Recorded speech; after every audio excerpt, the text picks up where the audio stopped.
Hi everyone, আজকে আমি আপনাদের সাথে একটা রান্না শেয়ার করবো। এটা হচ্ছে খাসির মাংসের কারি। তাহলে চলুন শুরু করা যাক। তো আমি চুলায় একটি হাঁড়ি দিয়ে তেল দিয়ে নিলাম, সাথে দিয়ে দিলাম পেঁয়াজ কুচি। পেঁয়াজগুলো দেওয়ার পরে আমি একটু ভালো মতন নেড়ে নিচ্ছি। আমি কোনো বাদামি করবো না, পেঁয়াজগুলো একটু কাঁচা কাঁচা রাখবো। তারপর আমি দিয়ে দিলাম আদা রসুন বাটা, দিয়ে দিলাম গরম মশলা, আর দিয়ে দিলাম 3-4টা তেজপাতা।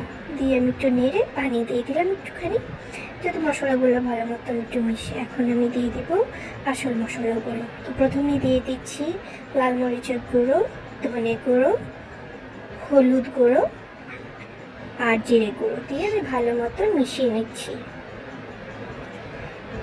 আমি এখন একটু ঢেকে দিলাম মশলাগুলো ভালো মতন তেলের সাথে মিশে যাওয়ার জন্য।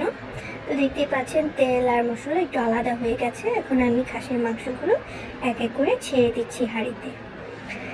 এখন মাংসগুলো দেওয়ার পরে আমি ভালো মতন নেড়ে নিচ্ছি, যাতে মশলার সাথে ভালো মতন মিশে যায়।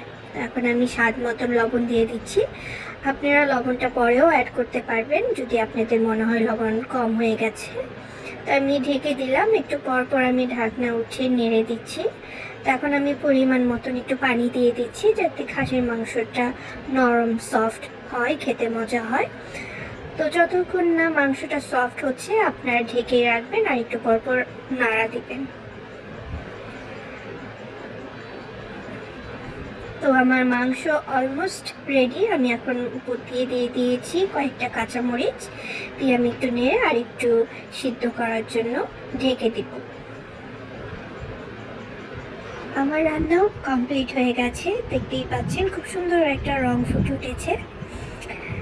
Thank you for watching, by.